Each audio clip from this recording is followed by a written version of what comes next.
Today, Sarah is away from the desk, but Thoughts and Coffee is in very good hands. Dicey Sfregola is holding down the fort, and she's bringing her own kind of energy with her. This is not a fill-in. It's a fresh voice with a digital supply chain lens. At NewGen Architects, Dicey helps leaders turn technology, planning automation, and collaboration into real operating progress. Manufacturers, construction firms, and supply chain teams come to her when the process needs to catch up with the promise. That background runs through sales, marketing, supply chain, global brands, and government agencies. And before the coffee gets cold, Dicey is also announcing a new show called Digital Lab. So let's open the door properly. Dicey, the floor is yours.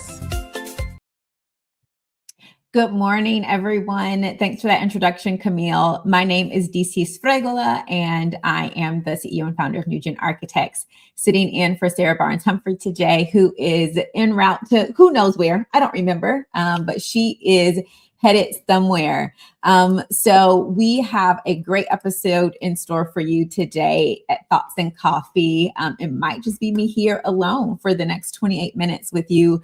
So if you have any questions or comments, wherever you are watching from, make sure you drop it into the comments. Let us know. Happy to give you a shout out and engage in any conversation around the topics that we've got going on today. So the theme of our show is definitely supply chain pressure. So we've got some articles that talk about how supply chain pressure is back, but did it ever go away? So the question is whether or not companies have built the internal muscle to be able to respond to all the disruptions that we are continuing to see that we're probably not going to stop seeing here in the supply chain world. So before we get into that, let's go through the ongoings and happenings here at Let's Talk Supply Chain. So the latest episode is live and it is on our homepage. It's episode 544.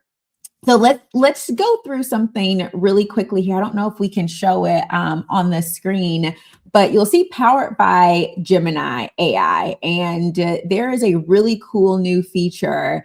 If you go to the website and then it pops up the little chat. So I did this just to check it out. I was like, okay, how to move toward intelligent connected execution. What does that mean? What is in the episode? I don't know. So I typed into the chat, what is episode 544 about?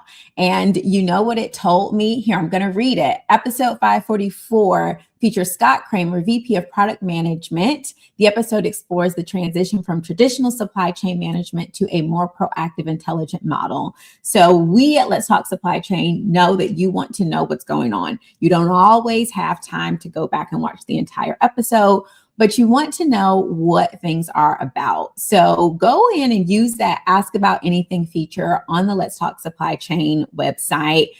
Ask it, what was the biggest thing that I should take away from it? Tell it who you are. Where are you working?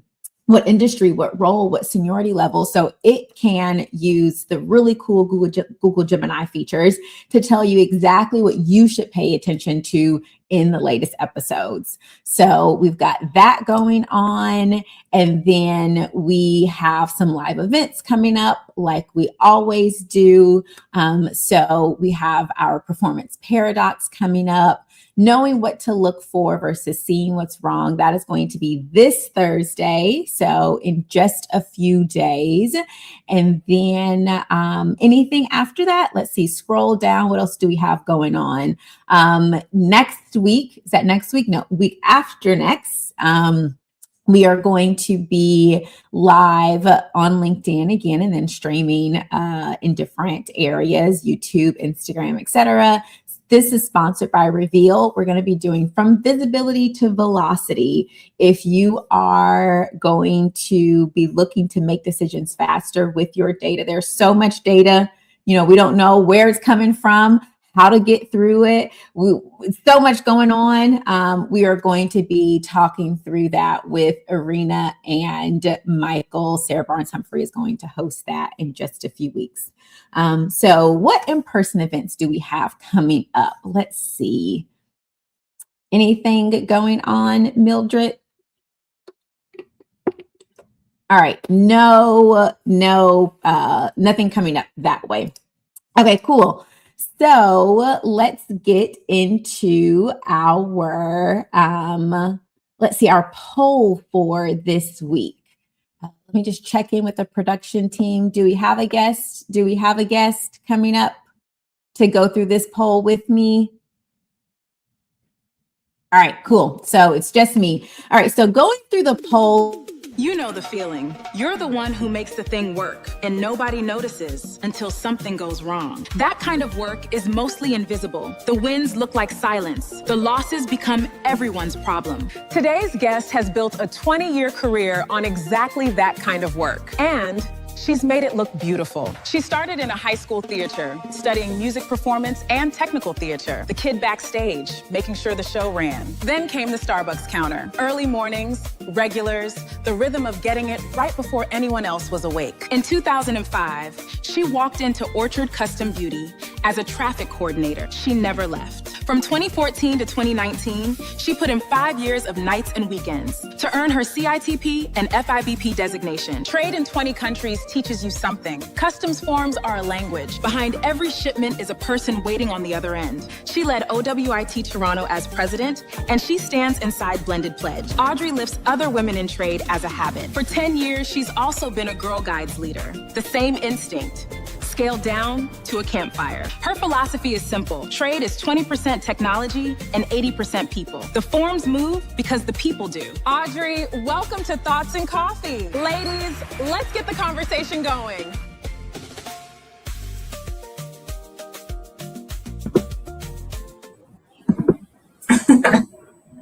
Good morning. It's a new intro.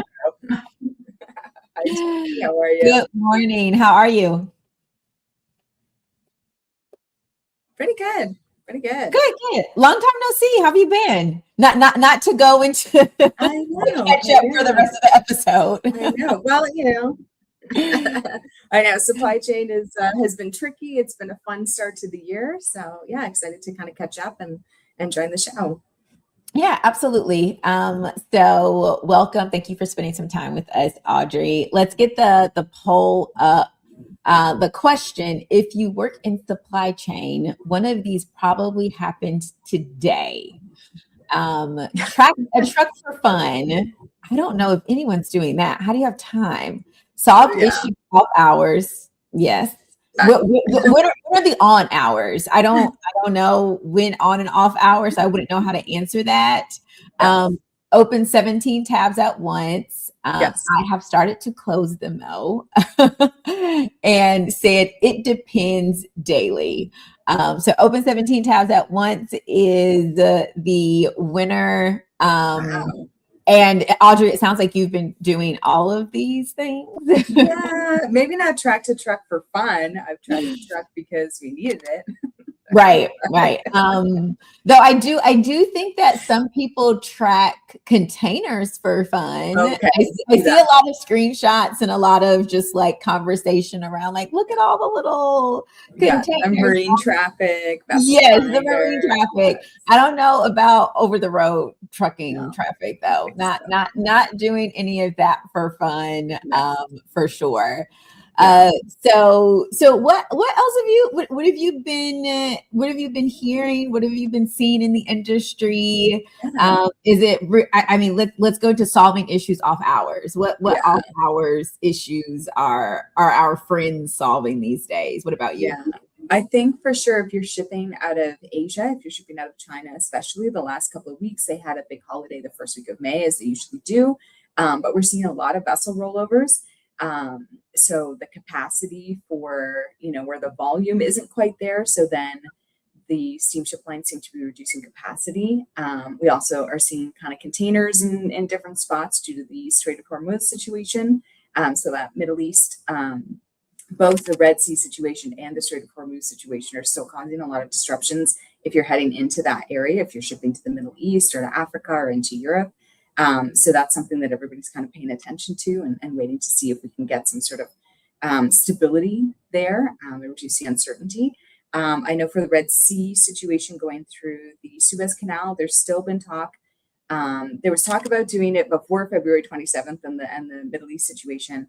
And then now that seems to have been isolated in the Strait of Hormuz, there's talk again about going back to the Suez Canal, which is a positive direction for everybody who's shipping to Europe because it has been an extended timeline if you do ship around the whole continent of Africa.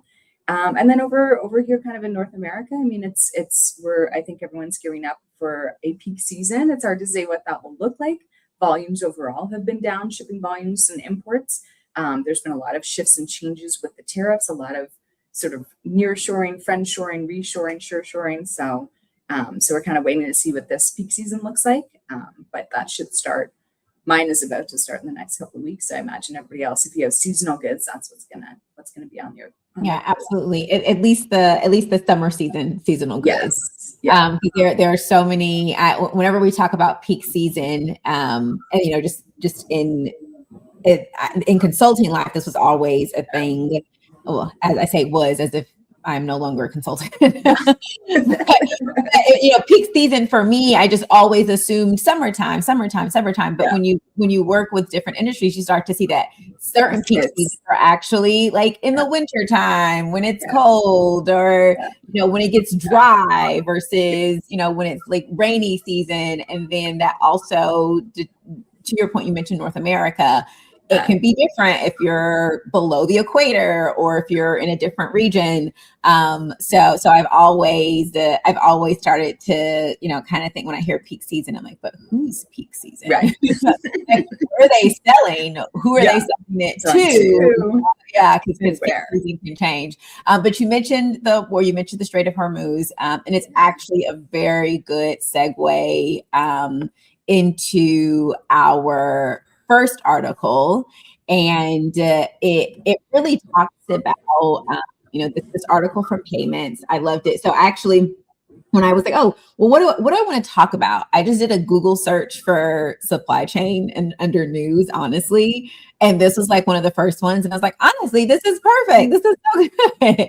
So I got really lucky, but it's always interesting to me when we talk about external pressure, when we talk about disruptions, because a lot of times the headlines are like, oh my goodness, like 4-year high or some like crazy event happened.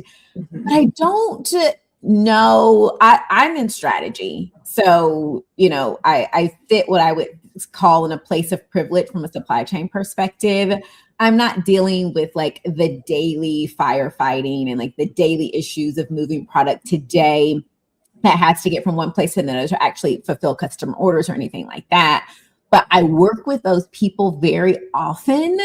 And I don't know that their life reflects the supply chain pressure index. It just feels like every day is high pressure. I don't know that there's like a 4-year high, a 2-year low for the people that are actually doing the job. But is that an outside looking in perspective, or is that true? I would say that's true. There were like 2 weeks back in November 2023 that were maybe like let up, and then it was like, no, we're right back to it.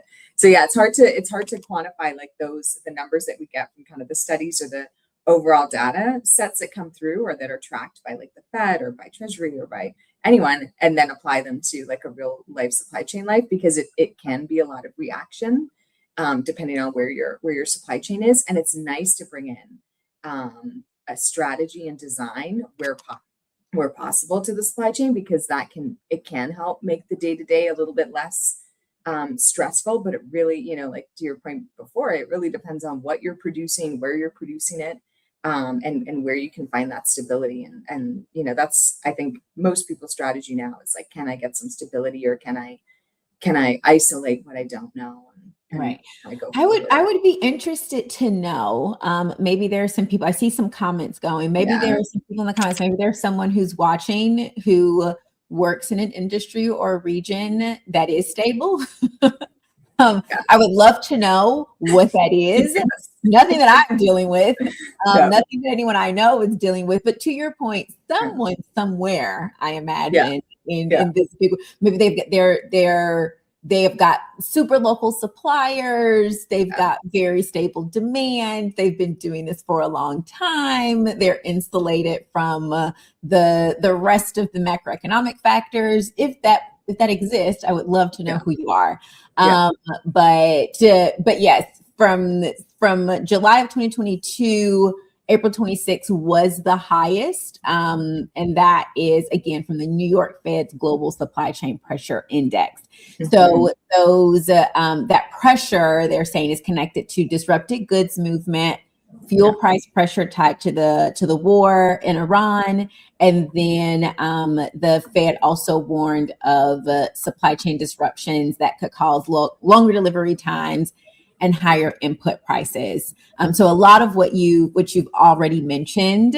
But for me, I would like to say, and I'm thinking before I make a very absolute statement, I don't think since the pandemic, shortages, geopolitical risk, energy volatility, tariffs, transportation, there's been something. There has not been, we had the war in Ukraine, we've had so much that, and I said we still haven't gone away. They're just not in the headlines anymore, but we still live them daily as supply chain professionals. Yeah, exactly.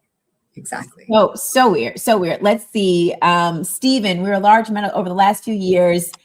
He says we have focused on manufacturing our products in the U.S. in order to fill the void when our competitors who purchase from overseas are impacted by wars and other issues. And they've been able to grow their business sustainably by offering made in the U.S. products that are actually less costly than most made around the world.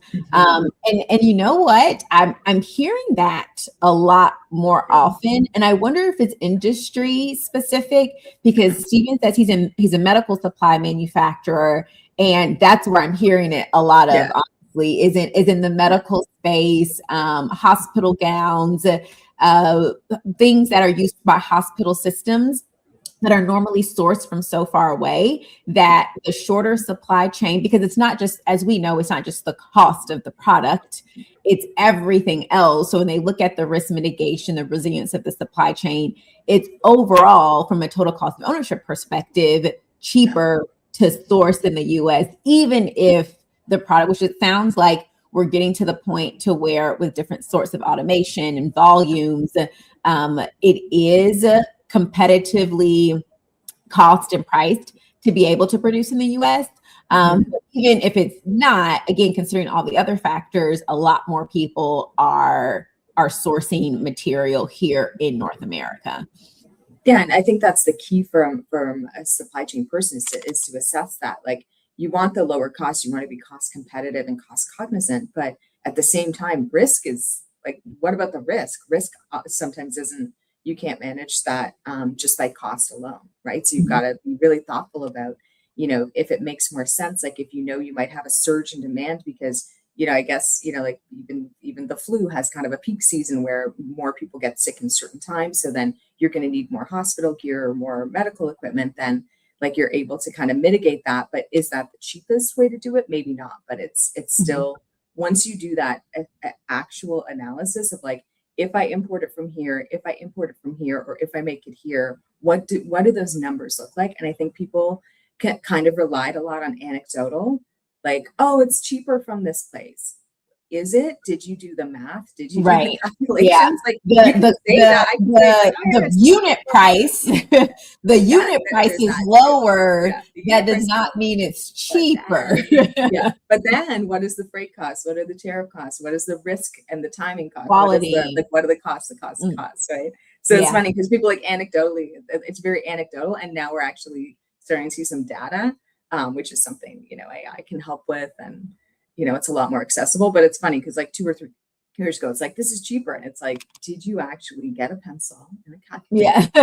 Work that all the numbers? Did you get all the numbers to make a decision? It's interesting, and not to rag on our procurement friends, but when I see them say, X millions of dollars of cost savings brought to the enterprise, and it's like, I don't know, because that supplier like consistently produced less quality, lower units that were actually usable, and they were consistently late. So I don't know. Did we save money this year? And that's the thing, that comprehensive view as well, like making sure we're not siloed and that we're actually, supply chain is updating procurement on like, well, actually this ended up being a total disaster, or you've got sales being like, actually the customer asked for a discount. Like being able to like manage that comprehensive communication is that's where firms really get ahead. Absolutely. And Steven says, plus a lot of their competitors from overseas, they've been getting recalls. So again, you have to consider that quality issue. So just total cost of ownership, not just the cost, risk management and risk mitigation. A lot of times I've been seeing like, we'll just stock up inventory, which you can't. Inventory, we all on our strategy team, we always say inventory is not a strategy because again, quality issues, you lose it on a boat, it falls off the container, like it's not a thing. And not to mention shelf life, we do a shelf life. Something sits, the less, like you can't just say, oh, we'll buy it and use it in the next 2 years or wherever. There's so many different things to consider. All right, let's see what other news headlines the team has over at the news desk for us.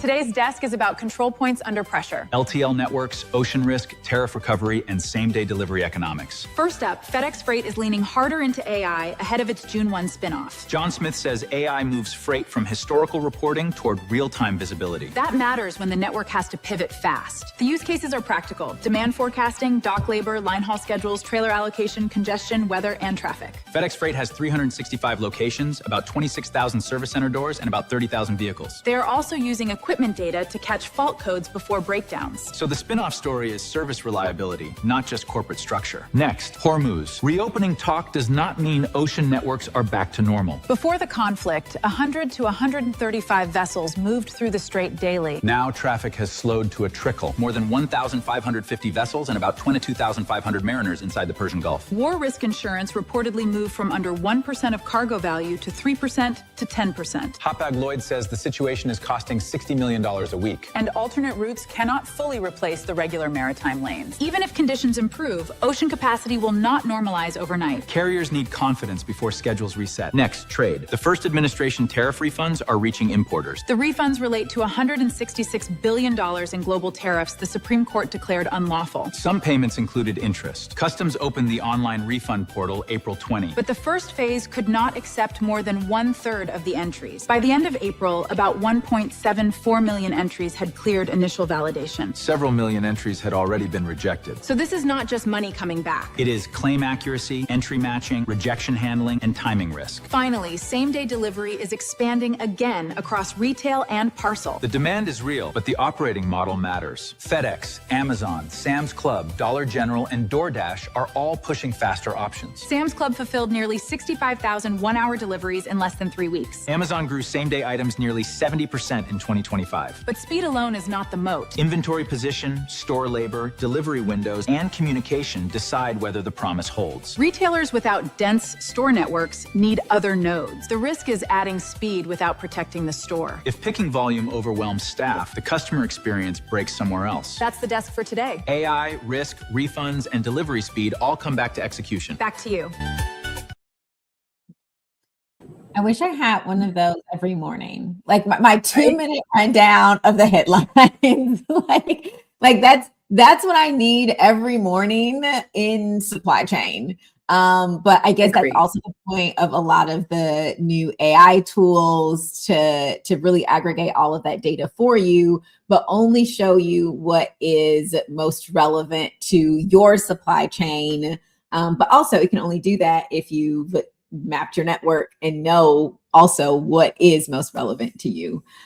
So yeah, FedEx adding those AI tools to boost percentage. I mean, I think the thing that stood out to me the most of these is just going through the same day delivery, because I've talked to a few different companies who are like, yeah, we're going to do delivery. We've got this new thing.